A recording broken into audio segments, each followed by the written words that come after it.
It's that time again as we've got some European football to take a look at. Yes, my previous video was ranking the Euro 2024 shirts, and now we're going to take a look at my Euro 2024 predictions. This is just a group stage prediction, but I'm going to talk about who I think will be the dark horse and the overall winner at the end of this video, and then obviously I'll do more predictions as the tournament progresses. But I'm looking very excited for some international football this summer. It's been a while since we've actually had some international football in the summer, as if you remember the World Cup was in the winter. So yeah, should be interesting. But we're just going to jump into it, start off straight away with Group A. We're going to go from bottom to top. In fourth place, crashing out of the groups, I have Scotland. Now, Scotland are an interesting one in my opinion. They had a great Europe qualifying campaign, recording some impressive results, but things did fizzle out towards the end. But they did manage to secure a spot in the competition nonetheless, which is nothing to sniff at. Their recent form hasn't been great though, as they've struggled to pick up results, but that has been against some tough European opponents to be fair. Like, they've had the likes of England, France, Spain, so, you know, those aren't teams you'd expect them to win against, and they didn't. However, they did also fail to beat Northern Ireland, which is not great. Scott McTominay is their main man. He is the one that is scoring the goals for them when their strikers are not, and he just feels like Mr. Scotland at the moment. However, it does look like he is currently injured, which will be a massive loss for the Tartan Army. Although he is in the squad, and when fit, I'm sure he'll play, but it depends how long he's out. He could be back for the first game, he could not. We simply don't know, or I simply don't know at the moment. A big boost for Scotland though is the fact that Andy Robertson looks fit and should be starting against Germany. Obviously Germany are a tough opponent, but Andy Robertson is a good player, so it's a boost for them, for him to be back in the squad. And that's not mentioning John McGinn as well, who has been playing very well for Villa this season as they qualify for the Champions League. He's just a really likeable guy, and I think he's a very important player for Scotland. He pops up all the time with important goals for Villa, and I'm sure he'll do the same for his nation here. While their strikers don't seem to be scoring goals, they can count on the midfielders to pick up the slack, and that'll be vital for any progression they may see during this tournament. But unfortunately for Scotland, I just can't see them progressing out of the groups. I think it'll be another group stage exit for Scotland. It's a very tough group for them, to be fair, and I just don't think they have what it takes to get past any of these sides, to be honest. And then in third place, I've got Switzerland. Switzerland has had a very interesting qualification campaign. They were favourites to top their group, but fell just short of Romania. During that shaky campaign, they conceded twice to Kosovo and 3 times to Belarus. So it's really not looking good for the Swiss. They've got a side full of quality though, with Shaqiri and Xhaka being the 2 standouts in their team, despite both being in their 30s. But they still play brilliantly for the national team, and honestly roll back the years when they're playing for Switzerland. Xhaka has been brilliant for Leverkusen in their history-making campaign, being a real stalwart of the side. They can also count Akanji in their team, who's been playing well for City for a couple seasons now. Okafor is also a good player, and despite not really thinking for AC Milan this season, he's got a lot of talent, and we're hoping he can show that off in Germany. I think they'll fall just short though. Their backline hasn't been brilliant recently, and they do seem to struggle for goals against those tougher sides, so I can't see them progressing automatically, but they may be able to clinch a best of third place spot. They have all the potential to. They've got a very strong side with some very good players. It's just whether they can solidify their performances, because as I mentioned, they've been a bit shaky, so if they can strengthen a bit more, then they have every right to progress through third place. And then in second place, I've got Hungary. Now, I think Hungary are a team to look out for in this tournament. They currently have a stellar record under Marco Rossi. They haven't lost a competitive game of football since 2022, and in their last 16 fixtures, which were a combination of Euro qualifiers and friendlies, have only lost once, and that was a friendly. Szoboszlai is the star player of this Hungary side and will be a crucial part of their campaign this summer. He was injured during the last Euros, and Hungary suffered because of it. But as I mentioned, Hungary have been enjoying some brilliant form under Rossi, and we're hoping that in this tournament they can really kick on, and I see them being able to do so. They did have some questionable defensive displays in their qualifying campaign, but that was more so down to injuries than anything else, and with their fully fit backline, they'll be hoping to be a much more solid team at the back. Of the 3 other sides in this group, I think the Magyars are looking like the best of the bunch. They've got some very impressive form behind them, and I see them finishing runners-up in this group. I've got them finishing runners-up behind group leaders, Germany. Yes, I see the hosts topping their group. Germany have endured a bad run of form after being knocked out of the World Cup, with a lot of players looking like they didn't want to be there. Performance has been better in 2024 though, and the squad is looking much better under Nagelsmann. In one of those aforementioned friendlies, they beat fellow favourites France quite comfortably, and they've also been blessed with some informed players this time around as well, with Florian Wirtz being one to watch. The 21-year-old contributed to 38 goals as Leverkusen won their first Bundesliga title, and their second ever German Cup. Havertz has also been looking good after joining us from Chelsea, contributing to 21 goals as the Gunners finish runners-up in the Premier League. And that's not to mention the wealth of other good players they've got in their team. Overall, the squad looks very strong. It's a good mixture of youngsters and experienced players, which makes for a very balanced team, and playing on home soil is always a big boost, as we saw last year with England. They should be able to top this group. I know they had a disappointing World Cup campaign, but they've put that behind them, new manager at the helm. They should be able to progress comfortably in the Euros, and especially on home soil, they've got every excuse to do so. But I'm always here for a German downfall. And then we move on to Group B, and unfortunately, bottoming the group, I've got Albania. It's a very tough group to be thrust into in what is only their second appearance in the European Championships. Silvino has revolutionised this team in his short time with them, and they've scored some quality goals on their way to Euro qualification. Their centre-back, Dimisti, was ever present for Atalanta as they run the Europa League and finished 4th in Serie A. And that's not to mention the 22-year-old Aslani, who's been slowly breaking into the Inter Milan squad as they lifted the Scudetto. I think Armando Broja is probably their most well-known player at the moment, especially for English fans, but he's really fallen off recently, and he only registered 1 goal last season, which is in the FA Cup, but did also score against Liechtenstein a few days ago. It's a very tough group for Albania, and as much as I'd like to see them progress, they are real underdogs. I just can't see them beating the likes of Spain, Italy or Croatia in this group. Their performances coming to the tournament have been very decent, and if they can keep compact, then they can shock a few teams, but I don't think they have enough to progress,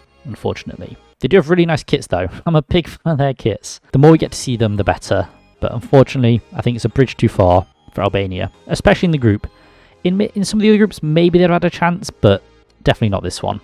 And then in third place, I've got Croatia. Croatia are a nation that continues to impress on the international stage, especially when you consider the size compared to the other top European sides. They came third in the World Cup. They beat Morocco in the third place playoffs after falling to eventual champions Argentina. Their biggest problem is who they play and where they play him, I think. Gvardiol is normally a centre-back for the national team, but for City, he played on the left and was very, very effective, chipping with about 4 goals, I think, towards the end of the season. None of their forwards really stand out as proven goal scorers, so it could be a revolving door to find one who performs consistently, though a shout could be given to Kramaric, who scored 15 goals in the Bundesliga this season, which included a hat-trick against Bayern Munich on the final day. And of course, we've got the 5,000-year-old Luka Modric, who will be plying his trade once again in the midfield alongside Kovacic and Brozovic. Historically, Croatia have not performed well in the Euros, and I see them dropping to third place in this group, and they should progress into the best of the third place group. Like, to be honest, they're one of the best third place sides in this tournament, in my opinion, of course.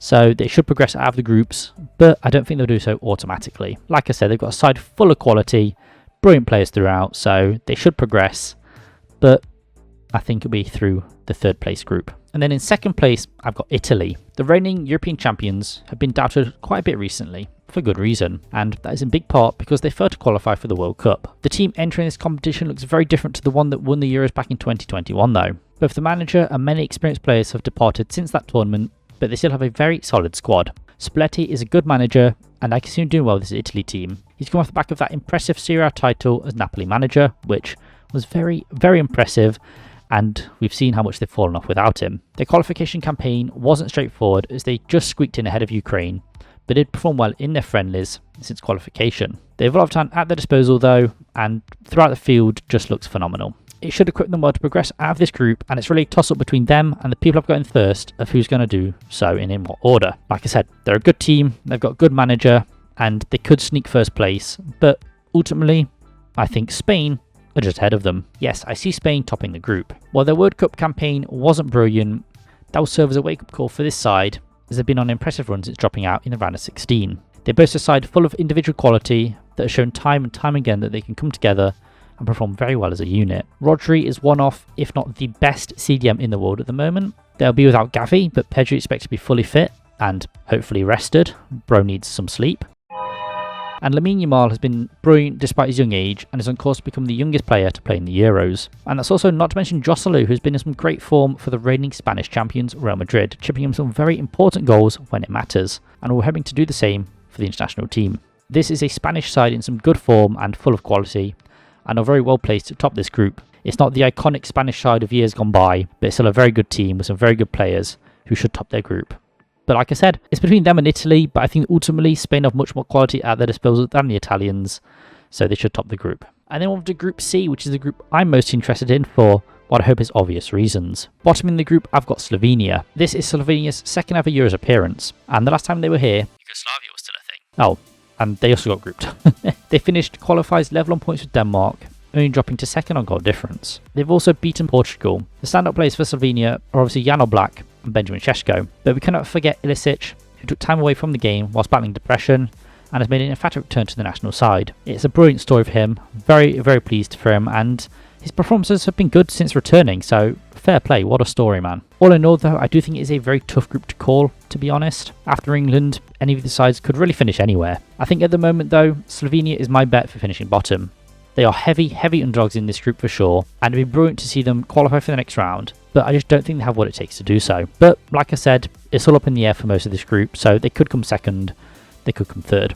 But ultimately, in my mind, my footy brain, I've got them bottoming the group. And then in the third place, I've got Denmark. Now, Denmark made it to the semi-finals of the last Euros as they were knocked out by England in extra time. And that was after losing their first two matches of the tournament as well. Recently, though, they've looked a lot different and less sure about themselves, I think. That could be in part due to their awful World Cup campaign. Who knows? In recent friendlies, though, they've been picking up wins and building some good momentum going into this tournament. They have some real quality in their side and should be showing more dominance in the games than they are, which is a bit of an anomaly because they've got good players and the teams they've played haven't been brilliant, so I'm not really sure what to expect from Denmark coming into this tournament. Højlund got off to a slow start in England but came good, finishing the campaign in double figures, and he normally cooks for Denmark, to be fair. They've got solid quality throughout, but will they crumble when more eyes are upon them?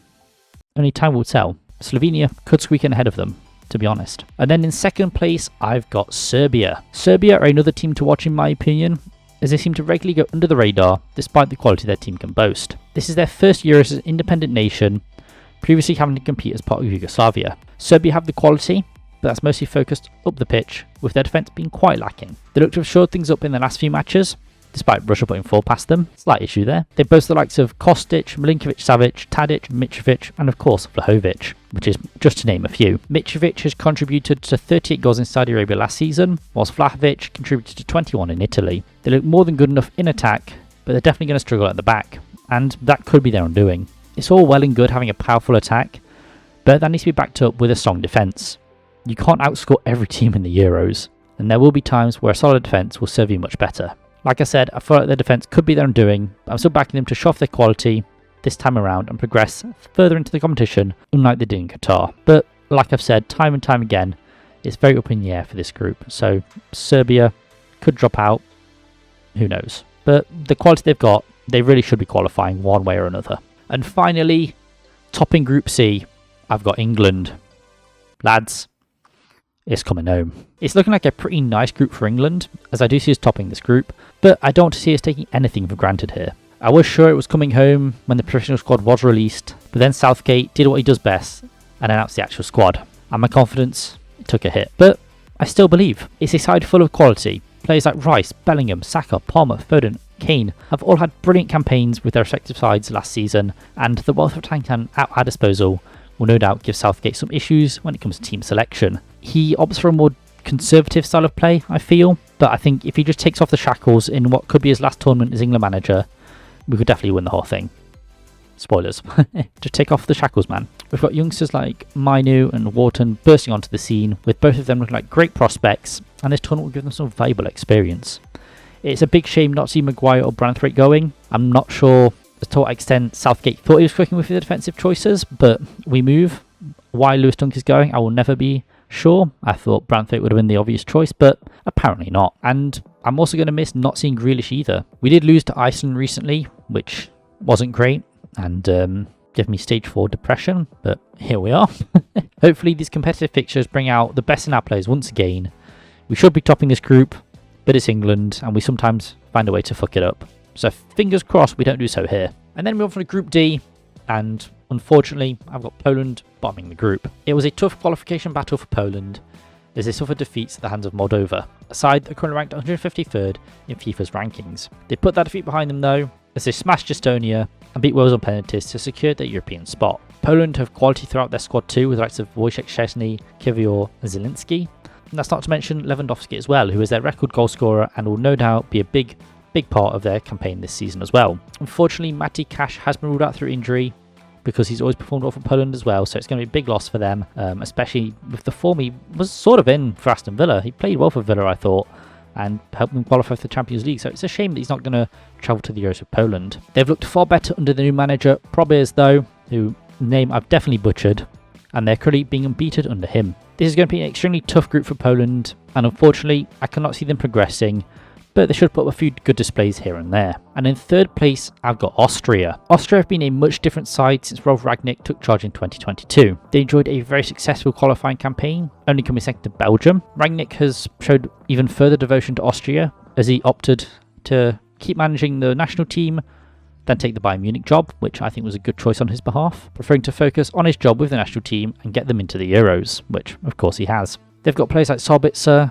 Seivold, Baumgartner, Lima, Arnautovic and Gregorčić all performing well under the German, setting them up well for this tournament. They were missing Alaba, but have more than enough quality to make up for his absence. A massive win over Turkey, as well as wins over Slovakia and Germany, have put this team in good standing for the tournament. You know, they're looking pretty good coming to the Euros, and I reckon they could surprise a few teams this year.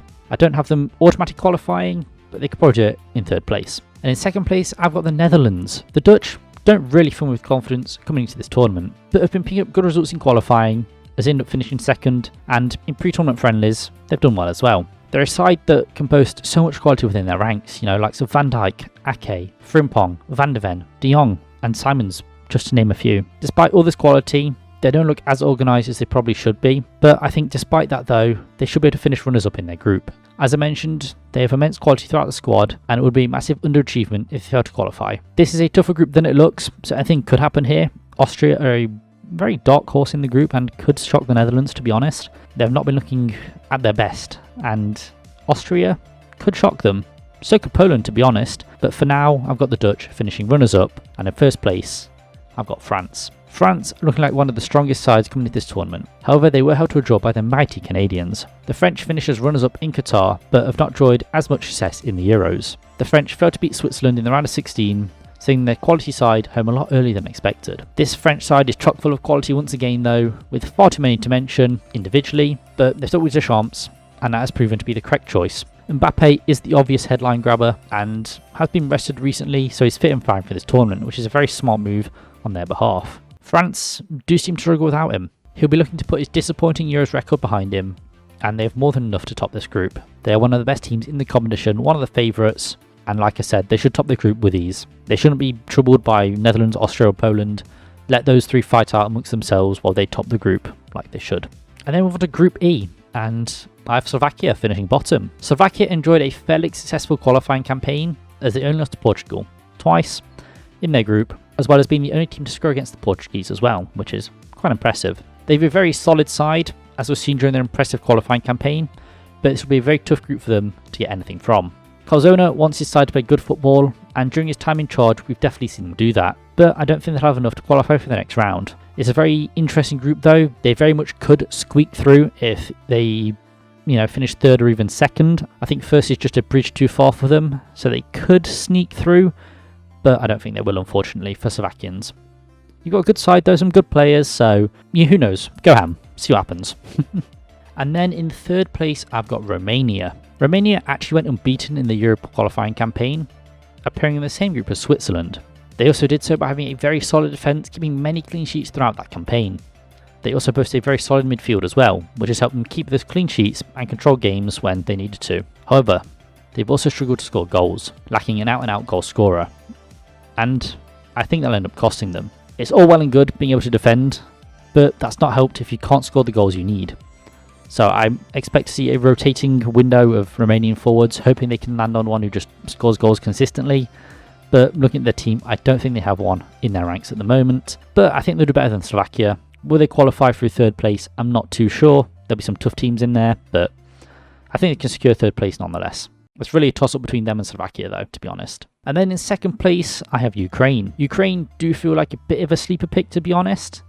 This Ukrainian side has quite a bit of talent about them. They performed well in qualifying, finishing level on points with Italy, and were lucky to not beat the Italians, to be honest. They had a penalty waved away that, realistically, I think they should have been given. They still made their way to the Euros though, progressing through the playoffs after beating Iceland. As I mentioned though, their side boasts a lot of talent, with the likes of Dovbyk and Singankov, who have played well for Girona this season, Mudryk is still a great player for the national team despite his time at Chelsea, and Zinchenko will also be an important part of this team, even if he doesn't play that much. Sudakov is a very exciting youngster as well as Lunin and Trubin being some great keepers that Ukraine have at their disposal. They're a very stacked side who play some good football under Sergei Ribrov. I can't see them topping the group, but they should be able to progress against the other sides here. Like I said, a lot of quality, play some good football, so I think qualification is pretty much secured for Ukraine.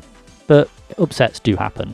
And then finally, topping Group E, I've got Belgium. Belgium's golden generation has begun to fade away, but their side is still full of a lot of quality as they continue to produce some brilliant players. I do feel like people's perspective of Belgium is tainted by the fact their golden generation didn't win anything, but that shouldn't discount the fact they've got a lot of quality at their disposal. They will be without Courtois, but did fine without him in qualifying. And Matt Sells is a good keeper, and he's a Forest boy, so you got to back him. The defence is probably the weakest aspect of the side, with their midfield and attack full of talent. They have one of the best midfielders in the world in Kevin De Bruyne, alongside the likes of Vermaelen, De Ketelaere, Doku, Trossard and Lukaku. Very, very stacked in those forward positions. They're very well placed to top this group with the players they have at their disposal, and even the ones I've not mentioned are still quality. So it should be fairly easy for Belgium. This group could be a banana skin.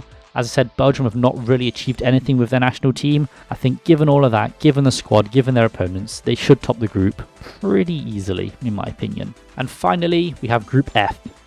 And bottom in Group F, I've got Czechia. Czechia are a very interesting side as we don't fully know what to expect from them. They appointed their new manager, Ivan Hasek, at the start of the year, and he's only taking charge of 4 games, but they've won all 4, including a 7-1 demolition of Malta. They've got some talent in the side too, the likes of Kufal, Souček, Schick and Hrozek, all being quality players, and they've got Kovar in net as well, who was decent for Leverkusen this season. This side also has a very interesting Euros history. They seem to go deep in one competition before being knocked out in the next. In 2020, they were knocked out in the quarterfinals, finishing 6th overall.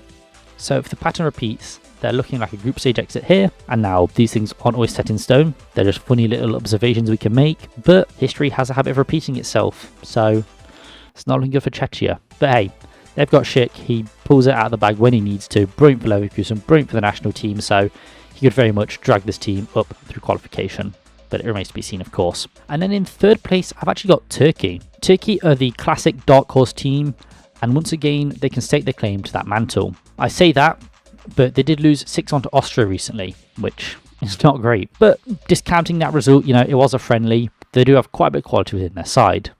The likes of Kalinoglu, Koku, the exciting use of Arda Güler, and Kadioglu as well. They've got some very exciting talent at their disposal, and I'm sure they'll use that to their advantage. Arda Güler has not played much for Real Madrid this season, though that is partly down to injury as well, but he scored quite a few goals despite that, and he's looking good. He's looking like a quality player. You can see why Real signed him. I'm sure they'll see that loss to Austria as a real wake-up call for this tournament. Like I said, Turkey are a strange team, but do have the potential to cause an upset. But it's a position they've been in before and have underwhelmed. So I'll have to see what Turkish side shows up, but I think they're finishing third, and I'd give them a good chance of qualifying through that as well. And in second place, I've got Georgia. This is Georgia's first ever Euros appearance, and we're hoping they can impress and make even more history. It took penalties with Greece to secure a position in this summer's tournament, but it's all been part of their impressive rise in international football in recent times. There are some very solid players in this Georgia side, but the main talking point is obviously Napoli's Kavicas Kvaratskhelia, who'll be eager to showcase more of his prowess on the international stage. He's not been too good this season, but neither of Napoli as a whole, and he performed well the season prior anyway, so we know there's a brilliant player in there. It's really a toss-up between these and Turkey for who finishes in runners-up and who finishes third, but either way, I see both these sides progressing onto the next round, and I think Georgia would do so automatically. They've got a good team, and they've got a couple upsets in them this tournament for sure. And topping the group, of course, is Portugal. Portugal are the clear favourites to win this group, and I think they will. They were the only side to win all their qualification matches, and that is quite impressive, but they did have a fairly easy group to be fair. They always seem to boast a squad that's full of quality, and this year is no different. Their attacking force is once again absolutely stacked, and I can see them tearing apart some of the teams in this group. There's definitely going to be a massive blowout in one of these matches for sure. The likes of Jota, Leao, Neto, Silva, Felix, Ramos, and of course, Cristiano Ronaldo. This is a very complete looking Portugal side, and while Martinez didn't have the best of luck with Belgium, he's got this Portugal side playing well. That is despite the loss to Slovenia. I'm sure we'll see Portugal bounce back though, and they should top this group with ease. On paper, it does seem like a very easy group for them, But I just know there's a few upsets waiting to happen here. But either way, Portugal should top the group with ease. It's those second, third and fourth places which are really up in the air at the moment. But yes, those have been my group stage predictions for the Euros. I'm pretty confident I'll get most of these correct, to be honest. Not to toot my own horn, but I'm pretty good when it comes to European football, in my opinion. But before I finish, I just want to run through who my dark horse is and who I've winning the tournament as a whole. So, for my dark horse, you could probably guess, but I've got Hungary. I'm backing them as my dark horse in this tournament. Do I think they'll win? Of course not, but I think they'll go pretty far. And I have them finishing second in the group for good reason. They've been playing well under Marco Rossi and have a very strong set of players at their disposal. I know quite a few people have been backing them, but they're far from considered favourites. They have every possible chance to cause some upsets in this tournament, and I think they will. Not only do I have them progressing out of their group, but I think a quarterfinals and even a cheeky semi-finals is well within their possibility. They've got the squad to do it, so we'll just need to see if they can.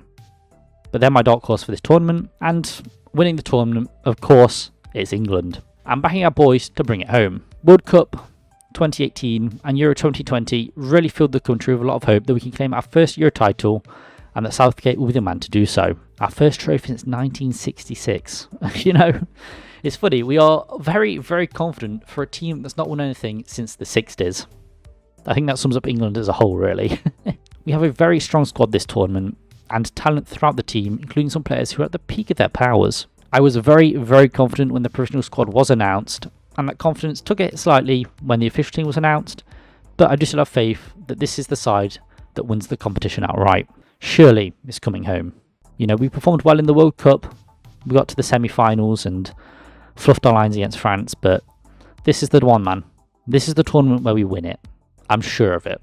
And I'll even get a tattoo to commemorate the occasion, should we win. But yeah, I've been O2GT. Those will be my Euro 2024 predictions. It's a tournament that I'm looking forward to. Originally, I was kind of apprehensive about it, but as time has gone by and as it comes closer and closer, the excitement is building, and I really just can't wait. It's going to be a really fun tournament, I reckon. Even if England don't win it, there's going to be some good matches, and I just can't wait to watch as much football as I can during the summer and have a cheeky few beers on the way. I was hoping for some sun to spend some time in some beer gardens. Doesn't look too likely at the moment with England just raining all the time. But, you know, if the sun comes out when England play, I'll be more than happy. Pop your predictions down below. Say who your dark horse is. Say who you think's winning the overall tournament. And I'll see you guys in the next one. Peace.